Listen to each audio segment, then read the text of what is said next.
Shooting সেটে একটা director আমাদেরকে টাকা পে করে, আমাদের আর্নিং হয়, এটাই আমার চাকরি, আর কিছুই করি না, এটা আমাদের চাকরি। এখন চাকরির ক্ষেত্রে সিনিয়র জুনিয়রকে বকা দেয়, সেটা কর্পোরেট জব হোক, শুটিং লাইফ হোক, ব্যবসা বাণিজ্য প্রতিষ্ঠান হোক, যেই চাকরি হোক।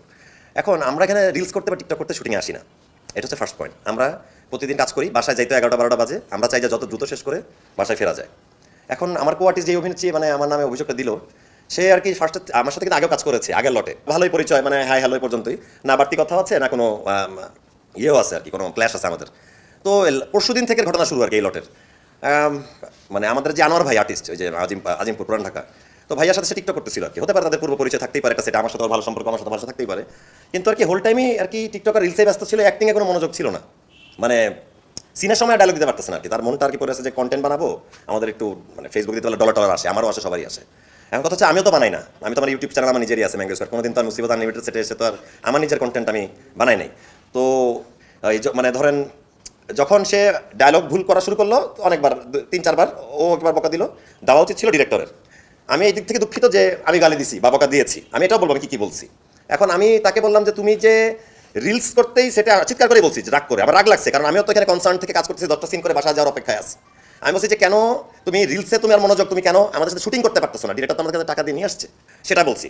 এবং আমি এটা বলছি I don't want to C your face, I don't want to, আমি বলি না আই ওয়ান্ট, আমি বলেছি I don't want to C your face, I don't want to, I want work. আমি কাজ করতে আসছি, আমার সাথে অ্যাক্টিং করে তুমি বাসায় যাবা, আমি আমার বাড়ি যাবো, আমরা কেউ এখানে 24 ঘন্টা থাকি না। এখন মেয়েটা একটা দেশ টিভিতে গিয়ে যে বললো যে আমি গাঁজা খাইছি, প্রতিটা সিনের পর গাঁজা খেয়ে সেটা এসে কাজ করছি, এবং আমি ছাদে গিয়ে গাঁজা খাচ্ছিলাম, এবং হচ্ছে আমি আমি এবং বলছি যে আমার সামনে থেকে সরো, ক্লোজ দিতে পারতেছি না। ভাই অনেকগুলো মিথ্যা কথা এখানে আসলে আছে। আমি গাঁজা হোল্ডেতে খাই নাই, সবচেয়ে মজার ব্যাপার দোলন চাপা সেটে প্রতিটা ফ্লোরে সিসিটিভি আছে, প্রতিটা রুমে। আমি মেয়েটার গায়ে হাত তুলি নাই, মারা তো অসম্ভব, এটা হতেই পারে না। 10 বছর ক্যারিয়ারে আমি কোনো মেয়ের গায়ে ভাই হাত তুলবো কেন? এটা তো আমার বাসায় আমার আম্মা আছে, আমার বোন আছে, আমি নিজে রিসেন্টলি বিয়ে করেছি, আমার বউ আছে। ম্যারিড লাইফে এই ক্লেমটা একদমই বাজে কথা। আর সেক্সুয়াল হ্যারাসমেন্ট 40 জনের সামনে আপনি কারোর সাথে মানে এই টাইপের কথা বলতে পারেন না। আমার মনে হয় মেয়েটা যদি সেক্সুয়ালি হ্যারাসমেন্ট হয়ে থাকে, তাহলে ওই টিকটক যে করতেছিল সেটা তার আনোয়ার ভাইয়ের সাথে ঘটেছে, মানে যদি আলাপ হয়ে থাকে কোনো রকম নিজেদের আলাপ। কিন্তু আমি না ছিলাম ছাদে, এবং যে রুমে আমার ব্যাগ রাখা ছিল মেকআপ রুমের বাইরে, যেখানে সেখানে সিসিটিভি আছে, না খাইছি গাঁজা ওইখানে। আপনারা চাইলে সাংবাদিক ভাইরা আপনারা ইয়ে করতে পারেন, মানে দোলন চাপার এই উত্তমের কাছ থেকে সিসিটিভি ফুটেজ কালেক্ট করতে পারেন, এটা আমাদের সুবিধা হবে। আচ্ছা মারলে কি হতো, শুটিং সেটে যেখানে আমি বোকাটা দিলাম গতকাল, আমি তো মারতে গেলে ফিজিক্যালি আগেও যেতাম, সেটা তো ফুটেজে থাকতো।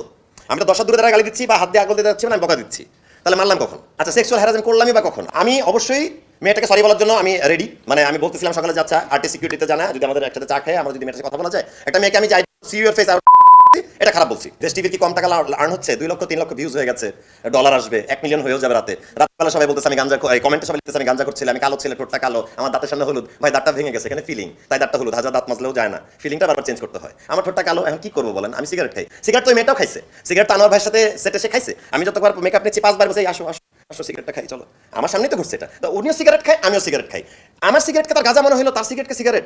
এবং সিসিটিভি ফুটেজ যেতে আমি আল্লাহ বাঁচাই দিছে আমাকে সামহাও, যেখানে সিসিটিভি ফুটেজ আছে, আমি যদি গাঁজা খেয়ে থাকি, সিগারেট আর গাঁজার কালারটা আলাদা, মানে আপনি বুঝবেন ওটা। সো আমি এটার সাথে আমি আমার ম্যারিড লাইফটা খুবই সুন্দর পার করছিলাম।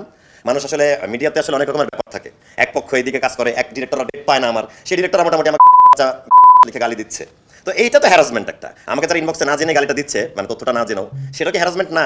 আর আমি এটা তাকে বলেছি যে 2000 টাকার আর্টিস্ট আমিও ছিলাম, আমার ক্যারিয়ারে প্রথম 3 বছর, এই 10 বছরের বেতন ছিল 2000 টাকা। আমি ওই টাইমে জানতাম যে কিভাবে লিড রোলের থেকে শুরু করে সবার সাথে চলতে হয়। এখন কথা হচ্ছে যে আপনি নিজেও ধোয়া তুলসী পাতা না, আপনি নিজেও জানেন।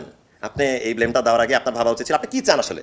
আমি তো এটা সলভই করতে চাইছিলাম আর্টিস্ট সিকিউরিটি দিয়ে, আপনি তো চাইতেছেন ভাইরাল হতে, আপনি তো সফল, আল্লাহর রহমত আপনি সফল। যেহেতু আমি এত গালিগালাজ খাইলাম, আমার ফ্যামিলিটাও কেউ ছোটই করলাম, আমি খুবই লজ্জিত। অবশ্যই আমি আইনি পদক্ষেপ নিব যদি আমার প্রয়োজন মনে হয়, এটা তো মানহানি। আমি ওই চ্যানেলটার বিরুদ্ধে এবং মেয়েটার বিরুদ্ধেও তো আমি অবশ্যই মামলা করতেই পারি, যদি আমার প্রয়োজন মনে হয়, অবশ্যই আমি করবো। শুটিং করা লাগবে না আমার, আমি আগে এটা সলভ করবো, তারপরে এবং একটা ইকুইটি আছে, আমি আগে ইকুইটির সাথে কথা বলবো যে আমি এটা করতে যাচ্ছি, ইকুইটি পারমিশন ছাড়া আমি করবো না, যেটা আমি মেম্বার এই টিমের। সো আমি টিমের সাথে কথা বলবো, তারপরে অ্যাকশনে যাবো। আমি যে 2টা সেন্টেন্স বলছি যে ভাই আমি যেটা ইংলিশে বলেছি সেটার বাংলা হচ্ছে আমি তোমাকে চাইও না, আমি তোমার চেহারাও দেখতে চাই না, কিন্তু আমি শুধু কাজটাই করতে আসছি, কাজটা করে বাড়ি যেতে চাই। এখন ইংলিশটা যদিও না বুঝে আর পড়াশোনা করার কম থাকে, এটা আই এম সো সরি আপু, আই এম সো সরি।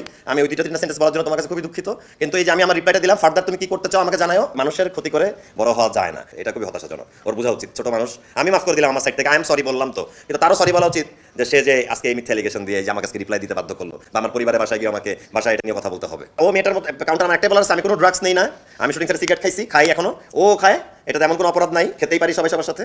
এবং হচ্ছে যে আমি কোনো সেক্সুয়াল হ্যারাসমেন্ট করি নাই, মানে করি নাই। যদি করে থাকি এরকম কেউ প্রমাণ করতে পারে, সিসিটিভি ফুটেজে প্রমাণ হয় আমি গায়ে হাত দিছি বা মারতে গেছি,